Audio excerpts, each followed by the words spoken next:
محفل کی مناسبت سے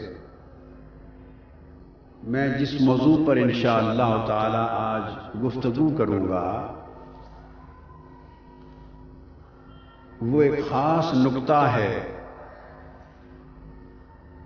اور وہ قرآن مجید کی روشنی میں یہ بات سمجھانے کی کوشش کروں گا کہ اللہ تبارک و تعالی کا معاملہ سب انبیاء کے ساتھ کیا ہے، اور ان انبیاء میں اپنے حبیب مصطفیٰ کے ساتھ کیا ہے صلی اللہ علیہ وسلم۔ حضور علیہ الصلوۃ والسلام کی شان اقدس اور شان رسالت محمدی کا ایک انوکھا اور نرالا پہلو ہے جس کو ہم بیان کریں گے، مگر اس سے قبل ابتداءً میں حدیث نبوی صلی اللہ علیہ وآلہ وسلم کی روشنی میں اس بات پہ اظہار خیال کرنا چاہتا ہوں تاکہ میلاد مصطفیٰ کا جشن منانا اور میلاد مصطفیٰ کو سیلیبریٹ کرنا اور میلاد النبی کا اہتمام کرنا، اس پر سنت نبوی صلی اللہ علیہ وآلہ وسلم کے حوالے سے گفتگو کر کے پھر ہم اس کے مضمون کی طرف یعنی شان مصطفیٰ کی طرف انشاءاللہ تعالی آ جائیں گے۔ آپ اپنے جذبہ ایمانی سے حضور علیہ السلام کا میلاد مناتے ہیں، پوری امت مسلمہ مناتی ہے، مگر بہت سے لوگ ہیں جنہیں کہ میلاد منانے کے پس منظر میں ان کی محبت، جذبہ عشق رسول اور نسبت غلامی مصطفیٰ صلی اللہ علیہ وآلہ وسلم کار فرما ہے۔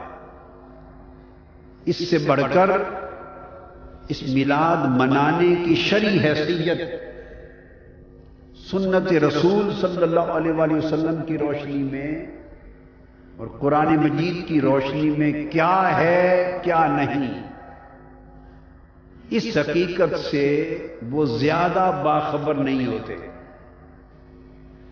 نتیجتاً جوں دعوت اور تبلیغ کا سلسلہ مبلغین کی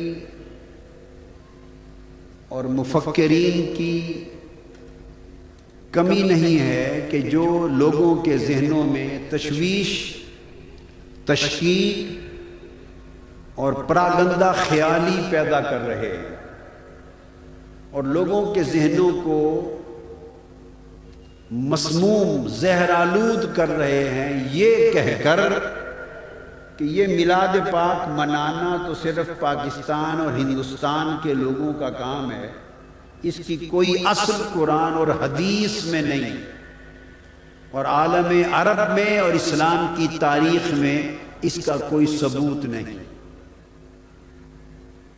جس کے ذہن میں ایسا وسوسہ اور زہریلا پروپیگنڈا چلا جاتا ہے، کچھ جراثیم چلے جاتے ہیں اور اس کے پاس اپنا علم نہیں ہوتا، تو نتیجتاً علم کا فقدان اس زہریلے پروپیگنڈے کی وجہ سے اس کے عقیدے کو متزلزل کر دیتا ہے۔ اس لیے میں نے چاہا کہ اس موضوع پر گفتگو سے قبل کہ جو شان رسالت مآب صلی اللہ علیہ وآلہ وسلم کا موضوع ہے، اس سے قبل میں تھوڑی دیر اس پہ روشنی ڈال لوں۔ اب میں اختصار کے ساتھ چند نکات آپ کو سمجھاؤں گا جنہیں اس کی تفصیل درکار ہو اور علمی طور پر اس مسئلے کو خوب سمجھنا چاہیں، وہ میری کتاب میلاد النبی صلی اللہ علیہ وآلہ وسلم پڑھ لیں۔ میلاد النبی صلی اللہ علیہ وسلم اس عنوان سے یہ میری کتاب 1000 صفحات پہ مشتمل ہے، 975 صفحات 1000 صفحات پہ مشتمل ہے، اور اس میں میں نے فقط قرآن اور سنت کے دلائل سے اور ائمہ اور محدثین کی تصریحات سے میلاد النبی کی شرعی حیثیت پہ گفتگو کی ہے، 1000 صفحات کی۔ جو شخص اس کتاب کو پڑھ لے اس کے بعد میں نہیں سمجھتا کہ مرتے دم تک ساری دنیائے ملائیت مل کر بھی اس حضور کے غلام کے عقیدے کو متزلزل کر سکے گی، کوئی نہیں کر سکے گا۔ علاوہ اس کے ایک اور کتاب ہے جو میں نے اس موضوع پہ لکھی ہے، وہ میرے ہاتھ میں ہے، اس کا نام ہے مولد النبی صلی اللہ علیہ وسلم عند الائمۃ والمحدثین۔ یہ کل امام حدیث کے، فقہ کے، چاروں مذاہب کے، جن کے ذریعے دین کا علم امت مسلمہ تک نسلاً بعد نسلاً پہنچا ہے، اور جو دین میں سند ہیں، حدیث میں سند ہیں، اور شرق تا غرب کل علماء اسلام کی اسانید سندیں حدیث میں ان کے ذریعے اوپر جاتی ہیں۔ ان ائمہ و محدثین کی تصریحات پر مبنی عربی اور اردو ترجمے کے ساتھ میں نے ایک کتاب الگ لکھی، اگر اس کو پڑھ لے تو یہ بھی مختصر ہے، الحمدللہ تعالی اس مسئلے پر عقیدے کو مضبوط و مستحکم رکھنے کے لیے کافی ہو۔ سب سے پہلے یہ ذہن نشین کر لیں کہ میلاد النبی صلی اللہ علیہ وسلم کا جشن منانا اور میلاد النبی صلی اللہ علیہ وسلم کی خوشی منانا یہ قرآن کا نص صریح کا حکم ہے، یہ حکم قرآن ہے۔ پہلی بات، اس کے لیے اتنی بات ذہن میں رکھ لیں، جو آیہ کریمہ میں نے تلاوت کی جس میں اللہ رب العزت نے فرمایا کہ اس آیت سے پہلے ارشاد فرمایا کہ یہ قرآن تمہارے پاس آیا جو نصیحت ہے، جو ہدایت ہے، مومنوں کے لیے رحمت ہے، اور اگلی آیت میں فرمایا قل بفضل اللہ وبرحمتہ فبذالک، یہ قرآن جو نصیحت، جو وعظ، جو ہدایت، جو رحمت کس کے صدقے سے ہے، یہ تمہیں ملا کس کے واسطے سے ہے؟ فرمایا قل بفضل اللہ وبرحمتہ، یہ قرآن خود اللہ کے فضل اور اس کی رحمت کے صدقے سے تمہیں ملا ہے، اور اللہ کی رحمت اور اس کے صدقے سے جو تمہیں قرآن ملا ہے، اس بفضل اللہ وبرحمتہ پر حضور علیہ الصلوۃ والسلام کے صحابی جلیل القدر مفسر حضرت عبداللہ ابن عباس رضی اللہ تعالیٰ عنہ روایت کرتے ہیں کہ اللہ کا فضل اور اس کی رحمت، اس سے مراد سیدنا محمد مصطفیٰ صلی اللہ علیہ وسلم کی ذات گرامی۔ تو فرمایا کہ یہ حضور علیہ الصلوۃ والسلام کے وجود مسعود کی شکل میں جو تم پر اللہ کا فضل اور رحمت ہوا ہے، فبذالک، پس اس اللہ کے فضل کی وجہ سے، پس اس اللہ کے احسان کی وجہ سے، پس اللہ کے اس کرم کی وجہ سے، فبذالک، اس کرم کی وجہ سے کہ تمہاری طرف اللہ نے اپنے محبوب کو بھیج دیا۔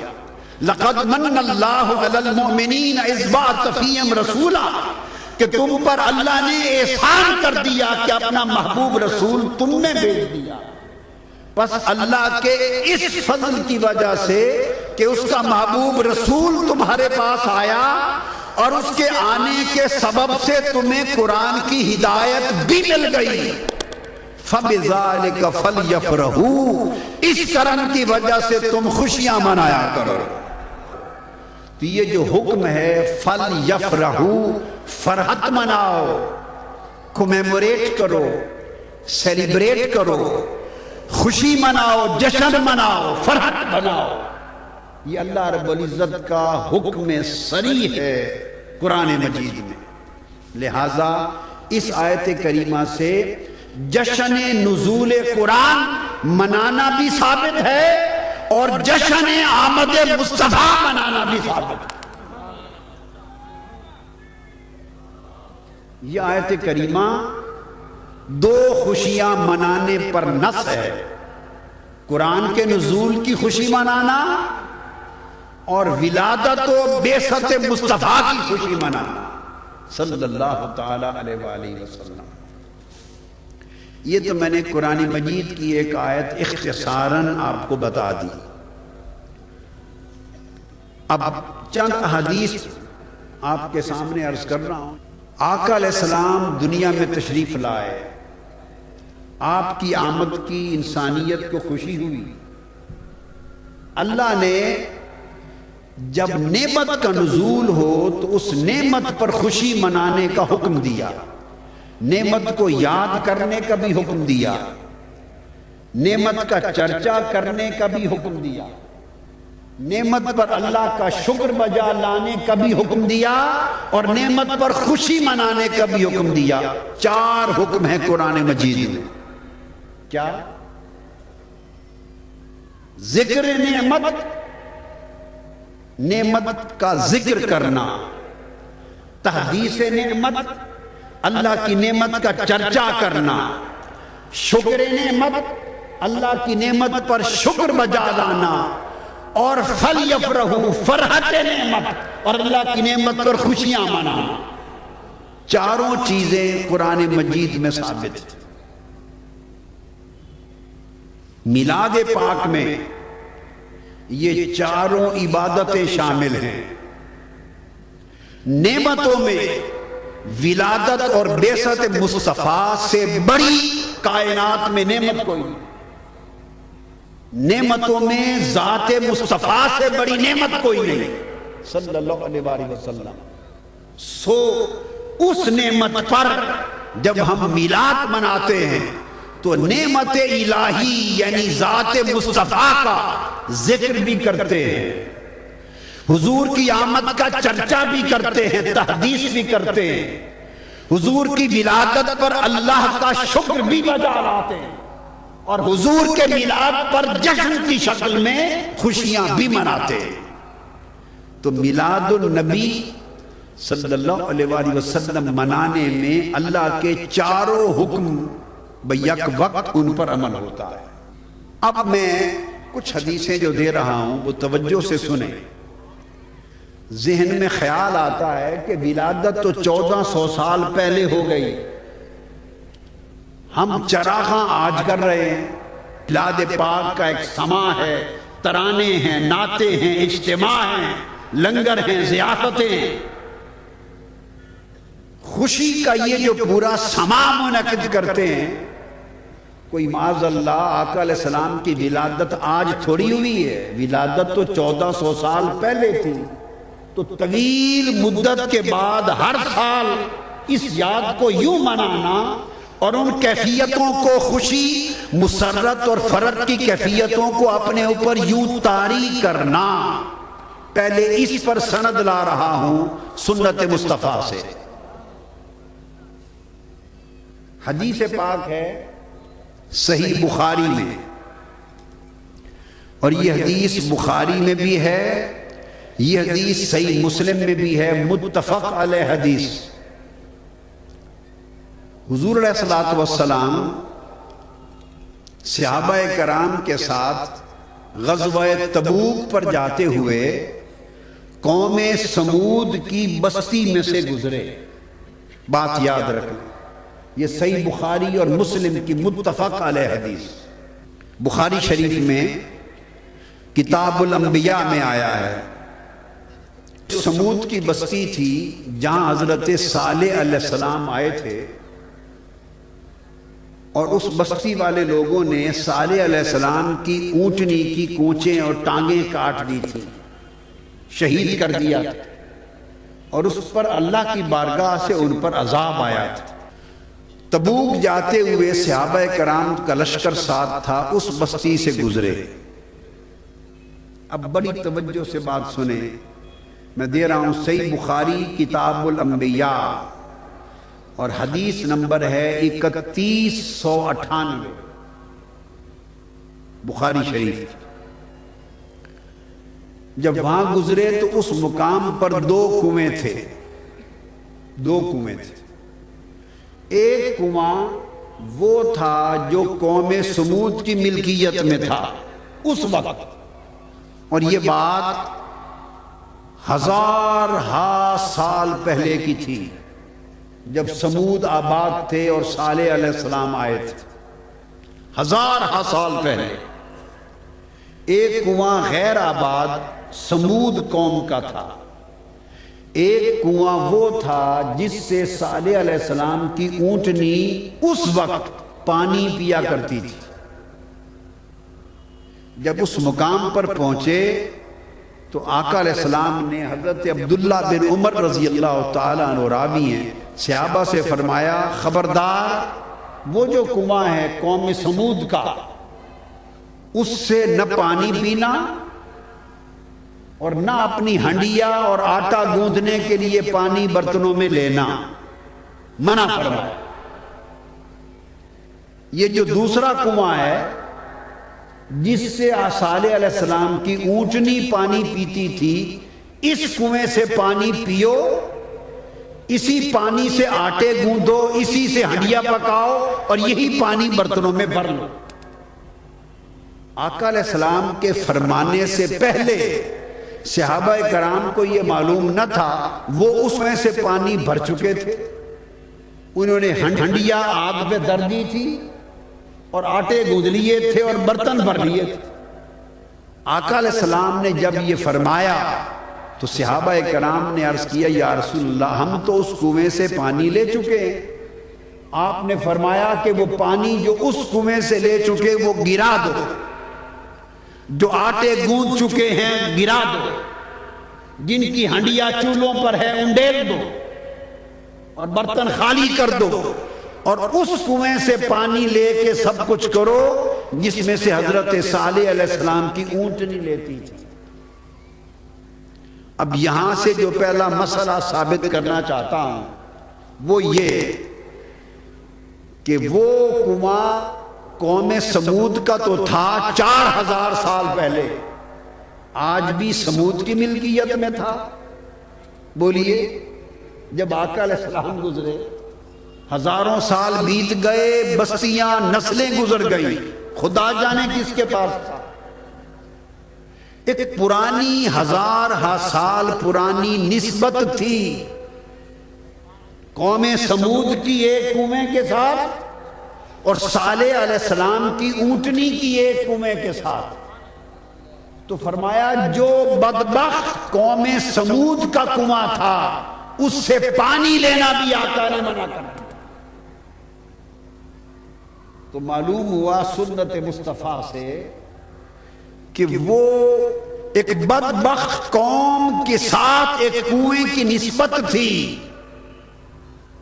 آقا علیہ السلام نے اس نسبت کا اتنا خیال رکھا کہ اس کے پانی گروا دیے۔ اور دوسرا کنواں، بولیے کیا صالح علیہ السلام اس دن موجود تھے؟ بولیے بولیے بھائی، ان کی اونٹنی زندہ تھی اور وہ جو پانی اس کنویں میں تھا کیا وہ وہی پانی تھا جس میں سے اونٹنی پیا کرتی تھی؟ ہزارہا سال تک وہ پانی رہتا ہے؟ بتائیں کتنی بار پانی نکلتے رہے، نئے پانی نیچے سے آتے رہے، نہ پانی وہ تھا اور وہ پانی بھی نہیں جس سے صالح علیہ السلام پیتے تھے، پانی کنویں کا تھا جس سے آپ کی اونٹنی پیتی تھی۔ آقا علیہ السلام نے فرمایا صحابہ سے کہ اللہ کے پیغمبر کی اونٹنی جس کنویں سے پانی پیتی تھی تم اس کنویں سے پانی پیو اور اس کے پانی سے آٹے گوندو اور ہنڈیا پکاؤ۔ ہزارہا سال گزرنے کے باوجود آقا علیہ السلام نے صحابہ کرام کو ایک سبق دیا کہ اللہ کے مقرب محبوب پیغمبر کی نسبت ایک اونٹنی سے ہے اور اس اونٹنی کی نسبت اس کنویں سے ہے۔ 1000 سال ہی کیوں نہ گزر جائیں، تمہارے ایمان کا تقاضا یہ ہے کہ تم اس نسبت کا خیال رکھو اور جب بھی برکت حاصل کرنا چاہو 1000 سال بیت جائیں نسبتوں کی برکت قائم رہتی ہے۔ اب اگلی بات جو خاص بتانا چاہتا ہوں وہ یہ ہے، یہاں تک تو ہو گیا، انہوں نے نئے پانی بھر لیے، پچھلے پانی گرا دیے۔ اب حضور علیہ السلام نے دوسرا حکم جاری فرمایا، بخاری شریف ہے، اٹھا کے دیکھ لیجئے،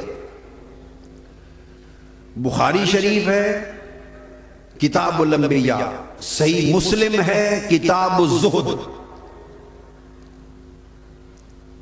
مسند امام احمد بن حنبل ہے، تمام کتب میں آقا علیہ السلام نے فرمایا کہ اب تم جب اس بستی سے گزرو، اس بستی پر قوم سمود پر عذاب آیا تھا 1000 سال پہلے، انہوں نے اونٹنی کو شہید کر دیا، کیا؟ پیغمبر کی اونٹنی کی گستاخی کی، پیغمبر کی اونٹنی کی گستاخی کی، اللہ رب العزت نے ان پر عذاب نازل کیا۔ فرمایا چونکہ یہاں 1000 سال پہلے عذاب آیا تھا، جب تم یہاں سے گزرو سر جھکا کر اس عذاب کے ڈر اور خوف کی کیفیت کو اپنے اوپر طاری کرتے ہوئے روتے ہوئے یہاں سے گزرو۔ اب آپ بتائیے کیا اس وقت بھی پتھروں کی بارش ہونے کا ڈر تھا؟ جی اس وقت کوئی عذاب آ رہا تھا؟ بھئی اگر کوئی عذاب آنا بھی ہوتا تو معاذ اللہ وہ تو صحابہ کرام تھے، ان پر کاہے کا عذاب؟ اور صحابہ میں خود ذات مصطفیٰ تھی، ما کان اللہ لیعذبہم وانت فیہم، حضور جہاں موجود ہوں وہاں عذاب آنا بھی ہو تو رب اٹھا دیتا، عذاب کا کوئی کھٹکا نہ تھا، کوئی خطرہ نہ تھا، کوئی امکان نہ تھا۔ 1000 سال پہلے کا عذاب حضور نے صحابہ سے فرمایا تم اس کا تصور کرو، اس کا تخیل خیال ذہن میں لاؤ، تصور کرو اور روتے ہوئے اس عذاب کے خیال میں یہاں سے گزرو، عذاب کے خیال میں روتے ہوئے گزرو۔ اب حدیث پاک میں آتا ہے آگے، جس کو امام ابن کثیر نے بھی ان حدیث کے بعد، بعض صحابہ نے پوچھا یا رسول اللہ اگر رونا نہ آئے، کیونکہ عذاب تو نہیں ہے سامنے، کوشش بھی کریں اور رونا نہ آئے تو پھر کیا کریں؟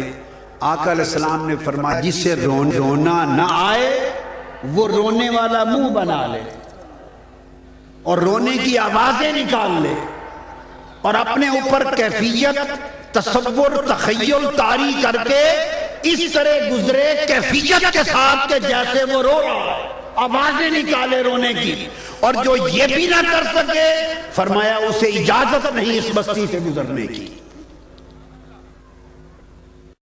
اب یہاں سے جو بات میں نے اخذ کی کہ گریہ و زاری کر کے گزرو، اور یہ بھی بخاری شریف کتاب الصلاۃ میں ہے، فرمایا اگر تم لا تدخلوا علی ہؤلاء المعذبین الا ان تکونوا باکین فإن لم تکونوا باکین فلا تدخلوا علیہم لا یصبکم ما اصابہم، اگر تم رو نہ سکو اور رونوں کی کیفیت طاری نہ کر سکو تو فرمایا خبردار ان بستیوں سے تمہیں گزرنے کی اجازت نہیں ہے۔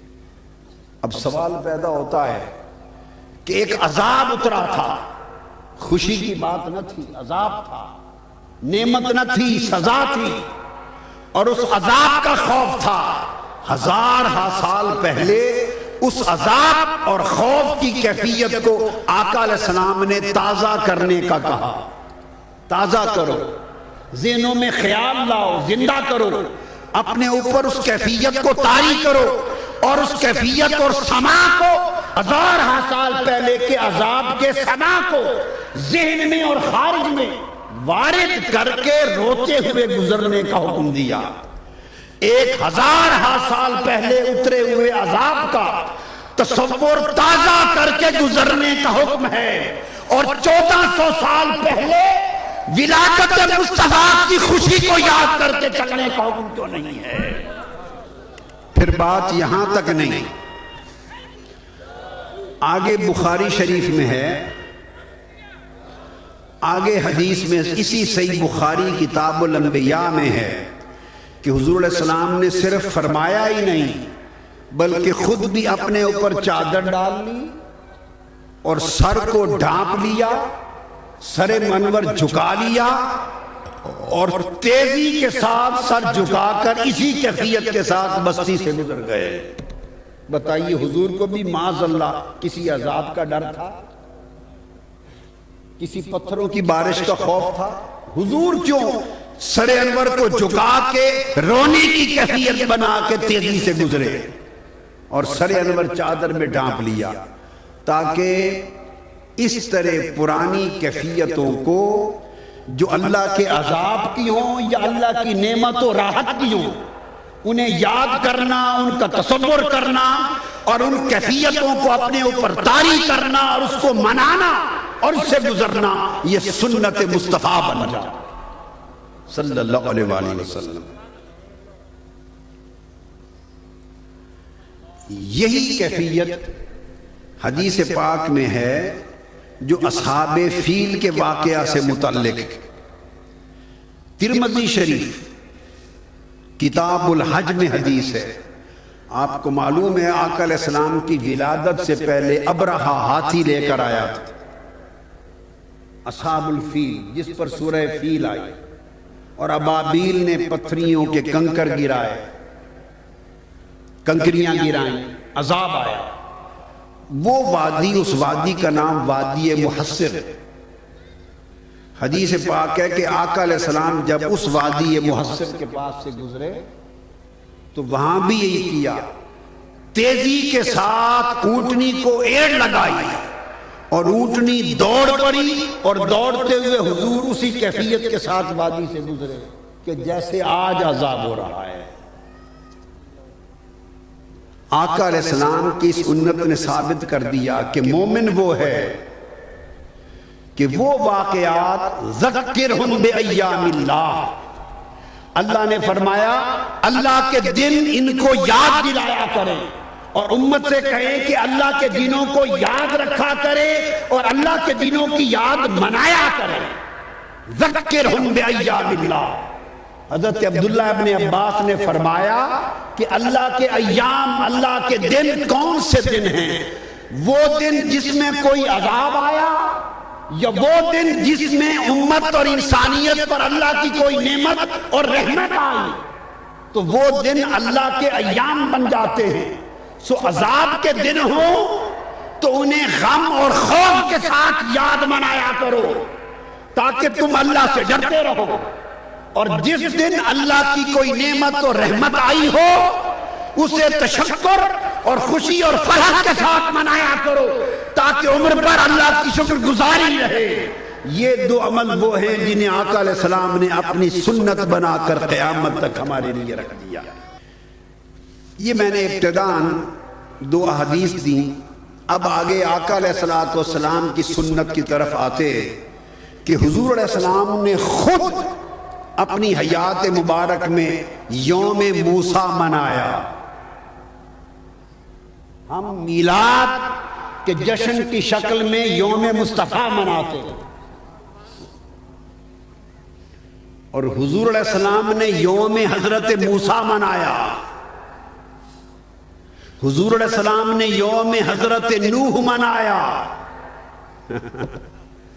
اور آقا علیہ السلام نے یوم آدم منایا۔ سمجھ آئی بات کی؟ حدیث پاک ہے، یہ بھی صحیح بخاری کتاب الصیام میں اور صحیح مسلم اس کے بھی کتاب الصیام میں اور نسائی سنن کبریٰ میں، بیہقی سنن کبریٰ میں، امام اسقلانی نے فتح الباری میں، الغرض کثیر کتب حدیث ہے، متفق علیہ حدیث ہے۔ کیا متفق علیہ؟ ابو موسیٰ اشعری رضی اللہ تعالیٰ عنہ روایت کرتے ہیں، وہ فرماتے ہیں کان یوم عاشورہ، عاشورہ کا دن، یومن تعظمہ الجہود، وَتَتَّخِذُهُ عِيدًا، یہ روایت دے رہا ہوں کہ عاشورہ کا دن یہودی مناتے تھے، اور دوسری حدیث میں ہے کہ اس کی وجہ یہ تھی کہ یہ فتح موسیٰ کا دن تھا، جس دن فرعون غرق ہوا تھا نیل میں، اور موسیٰ علیہ السلام بنی اسرائیل کے ساتھ فتح یاب ہو کے وادی سینا میں پہنچے تھے۔ وہ دن عاشورہ کا دن تھا، 10 محرم الحرام۔ فرمایا یہ یوم عاشورہ یہودی یوم صالح، یوم عظیم اور یوم فتح کے طور پہ مناتے تھے، اور حضور الحدیث پاک میں ابو موسیٰ اشعری کہتے ہیں کہ وہ اس دن کی تعظیم کرتے، وَتَتَّخِذُهُ عِيدًا، اور اس دن کو وہ یوم عید کر کے مناتے تھے۔ کیا مناتے تھے؟ اپنا عید کا دن مناتے تھے۔ اب توجہ طلب بات ہے، وہ پیغمبر اور اس اسلام کا بانی اور دائی جس کی بالعموم تعلیم یہ ہے کہ تم یہود و نصارہ کی مخالفت کیا کرو اور اپنے شعار ان سے الگ رکھا کرو، اپنے طور طریقے ان سے جدا رکھا کرو، تاکہ تم میں اور یہودیوں عیسائیوں میں مماثلت نظر نہ آئے، تم جدا نظر آؤ۔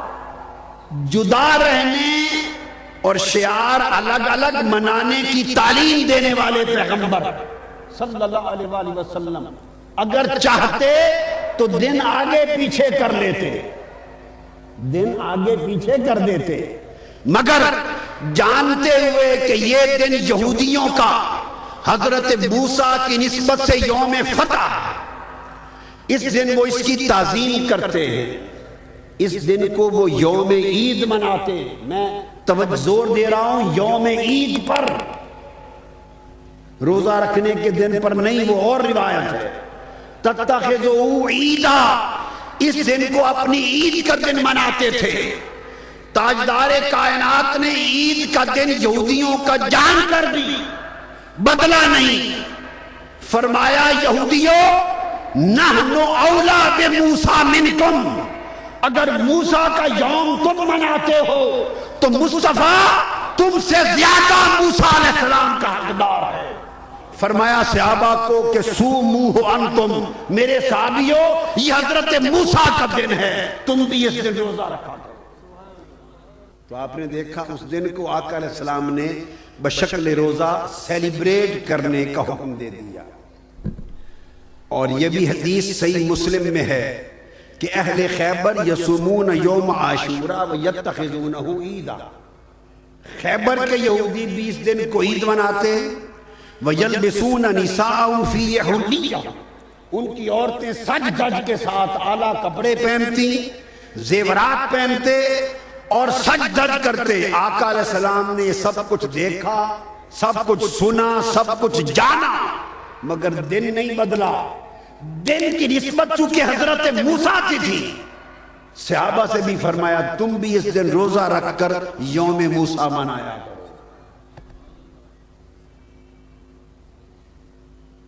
کسی بھی شکل میں یوم منانا، سیلیبریٹ کرنا اور اس دن کو خاص اہمیت دینا، یہ سنت مصطفیٰ ہوئی۔ پھر بات یہاں تک نہیں، مسند امام احمد بن حنبل میں حدیث جسے حضرت ابو ہریرہ نے روایت کیا، اس میں فرمایا کہ یہ عاشورہ کا دن صرف یوم موسیٰ ہی نہیں تھا، یہ یوم نوح بھی تھا۔ یہ وہ دن تھا جس دن حضرت نوح علیہ السلام کی کشتی جودی پہاڑ کی چوٹی پہ جا کے لگی تھی۔ تو آقا نے فرمایا لوگو یہ نوح کا دن بھی ہے، موسیٰ کا دن بھی ہے، تم اس دن روزہ رکھ کے منایا کرو، چونکہ انہوں نے روزہ رکھا تھا۔ روزہ رکھنے کی بھی وجہ بتا دوں کہ اس دن انہوں نے روزہ رکھا تھا، چونکہ انہوں نے روزہ رکھا سو آقا نے فرمایا تم بھی اس دن روزہ رکھ کے اس دن کو منایا کرو۔ تیسری بات، یہ تو تھی مدینہ ہجرت کے بعد۔ اب صحیح بخاری میں ایک اور حدیث ہے، کتاب الحج میں، حدیث میں آتا ہے صحابہ کہتے ہیں کہ ہجرت سے پہلے دور جاہلیت میں بھی عاشورہ کا دن منایا جاتا تھا. پوچھا کیوں؟ تو صحابہ کرام کہتے ہیں بخاری شریف میں کان یومن تستر فیہ الکعبہ، یہ وہ دن تھا کہ اس دن کعبے کو غلاف چڑھایا گیا تھا. تو عاشورہ یوم غلاف کعبہ بھی تھا. عاشورہ یوم غلاف کعبہ بھی تھا. امام اسقلانی کہتے ہیں کانوا یعظمونہ بکسوۃ الکعبۃ فیہ، چونکہ اس دن کعبے کو غلاف چڑھایا گیا تھا سو عرب اس دن کی تعظیم کرتے. حضور نے بھی اس دن کو روزے کی شکل میں منانے کا حکم دیا. تو دوستو کعبے کے غلاف چڑھانے کا دن ہو تو منایا جائے. حضرت نوح کی کشتی جودی پہاڑ پہ لگنے کا دن ہو تو دن منایا جائے.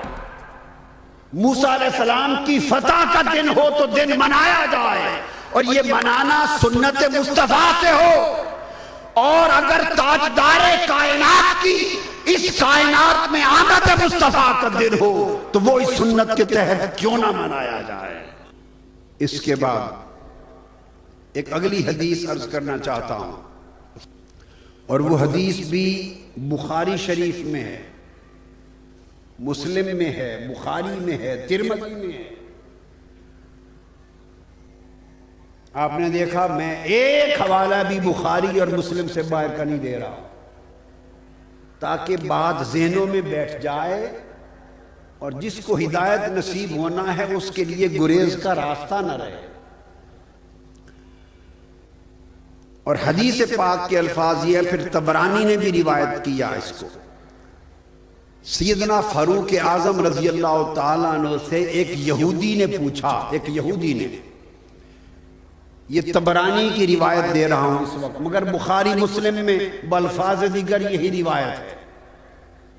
پوچھا کہ اے عمر امیر المومنین رضی اللہ تعالیٰ عنہ، پوچھا کہ آپ کے قرآن میں ایک آیت ایسی ہے، ایک آیت آپ کے قرآن میں ایسی ہے، یہودی کہنے لگا اگر وہ ہماری تورات میں اترتی تو ہم اس دن کو اس آیت کے اترنے کی خوشی میں یوم عید کے طور پہ مناتے، عید مناتے. وہ آپ کے قرآن میں ہے، آپ تو عید نہیں مناتے. سیدنا فاروق اعظم نے پوچھا وہ کون سی آیت ہے؟ یہودی نے جواب دیا الیوم اکملت لکم دینکم واتممت علیکم نعمتی وردیت لکم الاسلام دینا. یہ جو آیت ہے تکمیل دین کی، اکملت لکم دینکم، یہ آیت اگر ہماری کتاب تورات میں آتی تو ہم اس دن کو عید مناتے. سیدنا اب اس میں جو نکتہ، علمی نکتہ سمجھ لیں آپ، بات کو پلے باندھ لیں. نکتہ یہ تھا کہ یہ ایک آیت ہے، ایک آیت ہے، اور اتنی عظیم آیت ہے کہ جس دن یہ اتری اگر یہ نعمت ہمیں نصیب ہو جاتی تو ہم اس دن کو عید بنا لیتے. تو آپ نے اس آیت کے اترنے کی کیا قدر کی؟ آپ نے تو اسے عید نہیں بنایا. سیدنا فاروق اعظم رضی اللہ تعالیٰ عنہ نے جواب دیا فقال عمر انی لأعرف فی ای یوم انزلت اليوم اکملت لکم دینکم انزلت فی یوم الجمعہ و یوم عرفہ وہما لنا عیدان. فرمایا کہ یہ آیت مجھے معلوم ہے کس دن اتری اور کس مقام پر اتری. فرمایا جس دن اتری وہ دن جمعہ کا دن تھا، جس مقام پہ اتری وہ مقام عرفات کا تھا. فرمایا یہودی تم اس آیت کے اترنے پر ایک عید مناتے اور ہمارے ہاں جس دن یہ آیت اتری ہم اس دن دو عیدیں مناتے ہیں. عرفات کا دن بھی عید کا دن ہے اور جمعہ کا دن بھی عید کا دن ہے. ہم ہر ہفتے اس جمعہ کی عید مناتے ہیں. اب یہ بات توجہ طلب ہے. سیدنا فاروق اعظم رضی اللہ تعالیٰ عنہ نے تصریح کر دی. تصریح کر دی کہ اس آیت کے اترنے کے دن کو بطور عید منانا حق ہے اور ہم مناتے ہیں کہ 2 عیدیں. آپ نے فرمایا وَهُمَا لَنَا عیدان. اب یہ بتائیے یہ جو 2 عیدیں حضرت عمر نے بیان کی یہ عید الفطر اور عید الاضحیٰ کے علاوہ ہیں یا وہی ہیں؟ بولیے.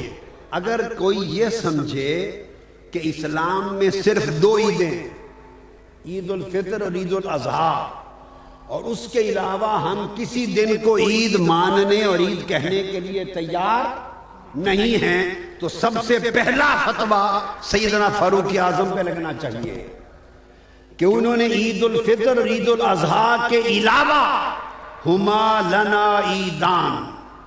عرفہ کا دن یوم اضحیٰ نہیں، یوم اضحیٰ اگلے دن آتا ہے، اس کو بھی کہا عید کا دن اور جمعہ کو بھی کہا عید کا دن آقا نے فرمایا تھا. تو گویا فاروق اعظم رضی اللہ تعالیٰ عنہ نے عید الفطر اور عید الاضحیٰ کے علاوہ اس ایک آیت کے اترنے کے دن کو بھی 2 عیدوں کا دن کہا. ارے قرآن کی ایک آیت اترے تو وہ تو 2 عیدوں کا دن ہو جائے، اور وہ آیت الہیہ جس کے صدقے ساری آیتیں نصیب ہوئی وہ جس دن آئے وہ دن عید میلاد النبی کا دن نہ ہو. یہی بات ترمذی شریف میں کتاب تفسیر القرآن کے اندر ترمذی میں یہی حدیث عبداللہ ابن عباس سے مروی کہ ان سے یہودی نے پوچھا آپ نے تلاوت کی؟ یہودی نے کہا یہ آیت جس کی آپ نے تلاوت کی اگر ہماری تورات میں اترتی تو ہم عید مناتے، آپ کیا کرتے ہیں؟ تو عبداللہ ابن عباس نے بھی یہی جواب دیا تھا. اس سے پتا چلا کہ یہ صحابہ کا عقیدہ تھا، صرف سیدنا فاروق اعظم کا اجتہاد نہ تھا. وہی جواب عبداللہ ابن عباس دے رہے ہیں، وہی جواب حضرت عمر فاروق دے رہے ہیں. آپ نے فرمایا فَإِنَّا نَزَلَتْ فِي يَوْمِ عِيدَيْنِ یوم جمعہ و یوم عرفہ، کہ تم ایک عید کی بات کرتے ہو، ہمارے ہاں جس دن یہ آیت اتری وہ 2 عیدوں کا دن ہے. تو اس سے جو بات ثابت ہوئی وہ یہ کہ اللہ رب العزت کی نعمت اور خاص انعام جس دن اترے، جس دن نصیب ہو، وہ دن عید کا دن ہوتا ہے اور فرحت منانے